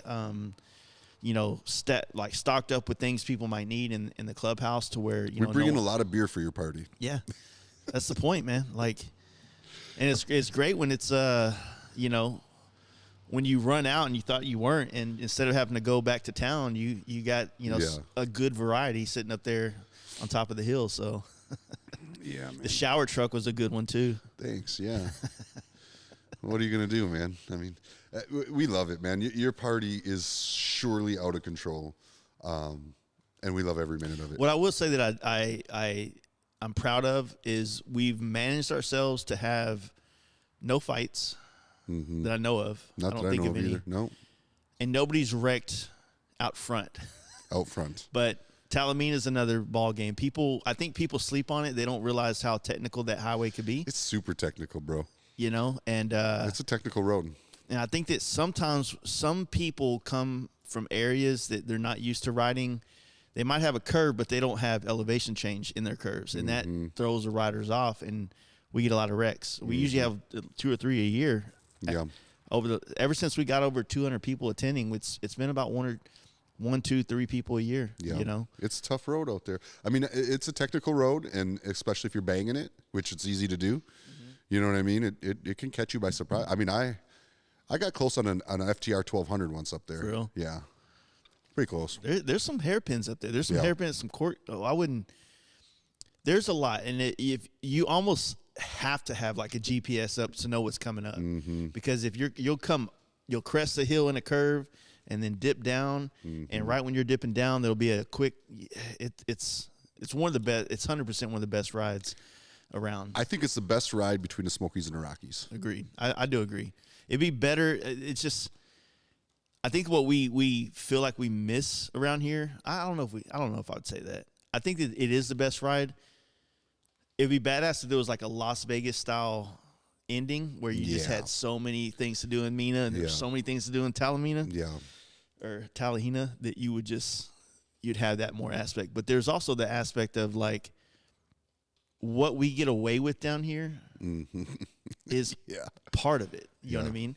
Like when you go to Daytona, you can't do shit. Like you can ride the speed limit to the next place and don't fuck up. There's cops everywhere. Down here, it's like we leave your campground and it's a race 30 miles to that gas station in Clayton. It's pretty lawless. Yeah. Yeah.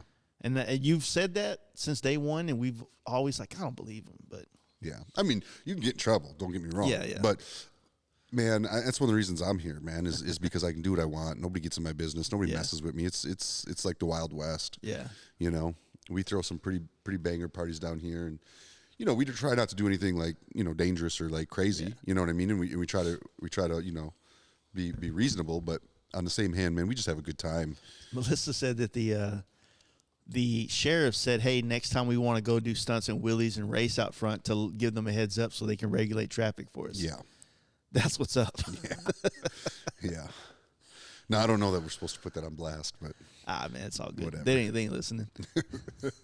No, they're good, man. They're good. I've had nothing but great experiences with the law around here. Yeah. You know what I mean? They come down, they show love. We show them support. It just they're communal, man, and that's one thing that's nice about small towns. Do you get a lot? I mean, I feel like you have in the other times I've been out here, but do you get a lot of like the surrounding communities that come out for your like whether they're music events you guys got going on or much? Been tough. It's been tough. Tough, man. Well, I'm an outsider here. You know what I mean? And so, you know, I was kind of pushed in the corner when I first got here, and it's getting a little better now that they see what we've done for the community. Yeah. You know, because we bring in a lot of traffic to this community. I mean, we're probably in this area, we're the number one reason that people come from out of town. Yeah. And so, you know, we've done a lot for the community in that regard, but it's been tough. We're making some efforts this year to get the local community more involved, because I would say 90% of our business is from out of town. You know. Yeah, that's still good for the community, though. Yeah, it is good for the community. That's outside money coming in. For sure, man. You know, those are dinners and grocery stores and gas stations, and you know, I mean, it's good. And bikers typically aren't too tight. You know what I mean? Yeah, I agree. If you got $7 in your pocket, you'll come to town and spend $30.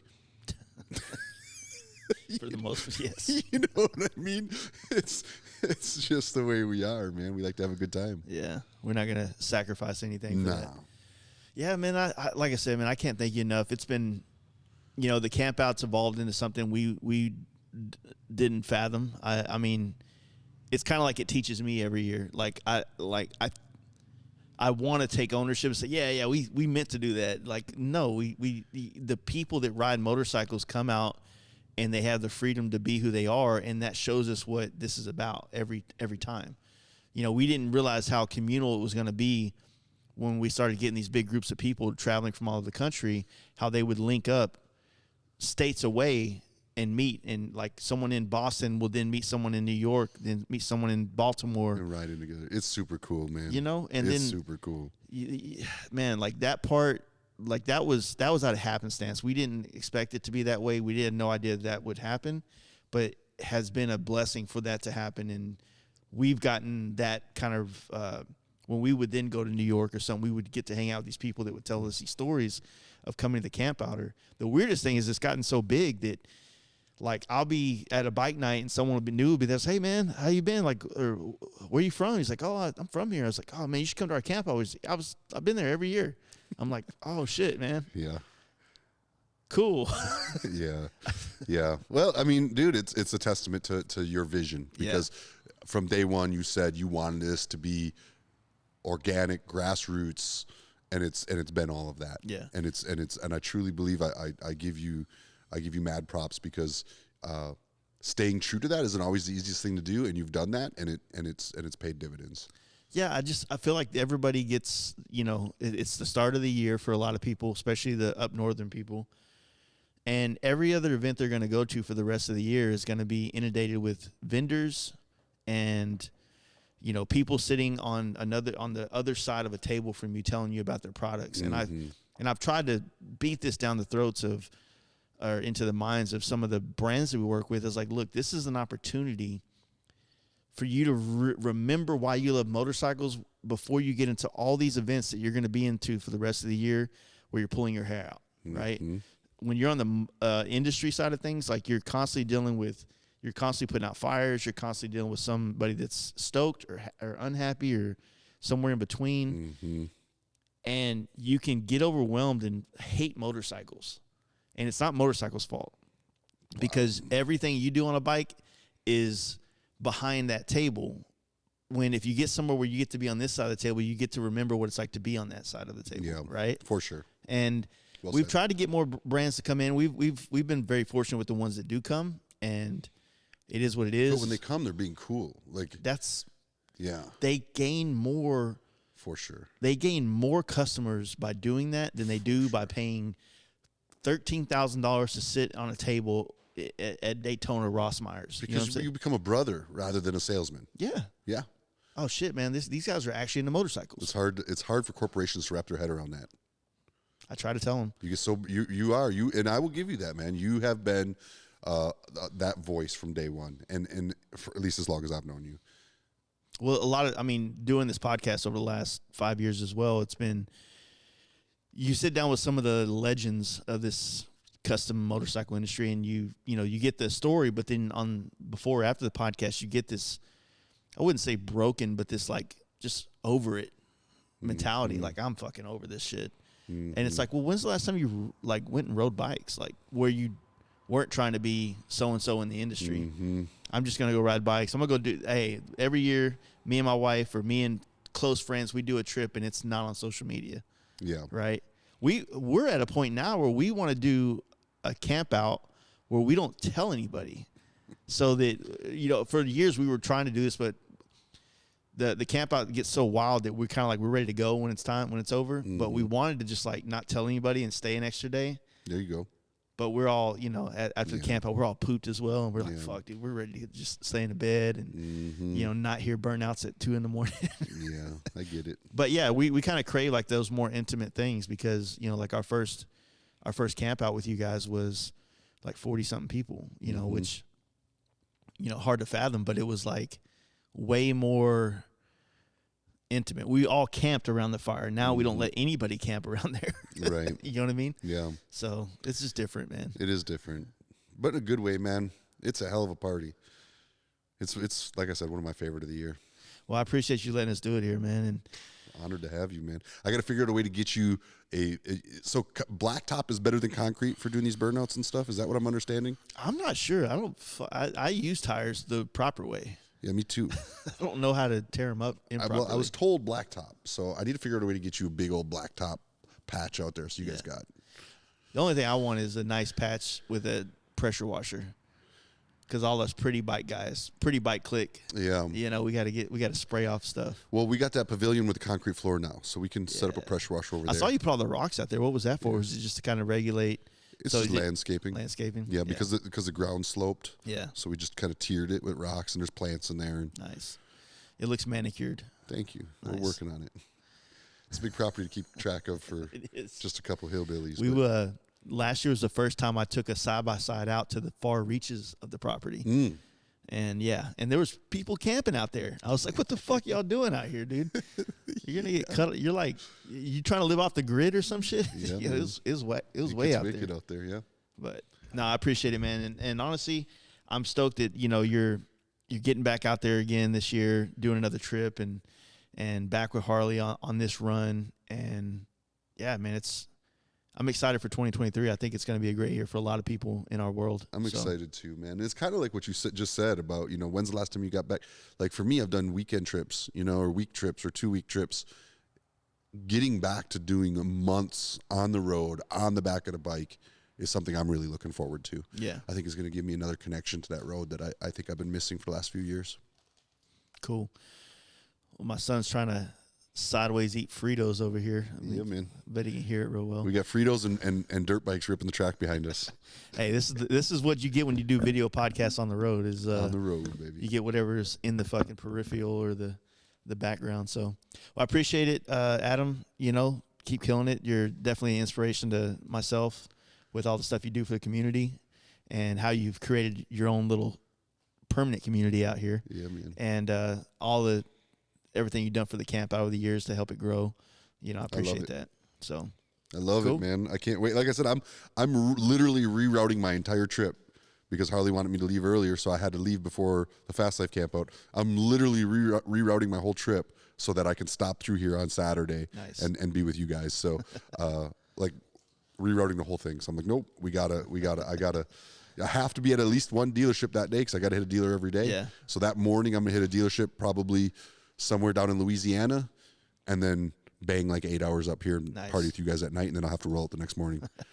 But keep it on the road. All yeah, right, buddy. bud. I appreciate it. Thank you. All right, homie.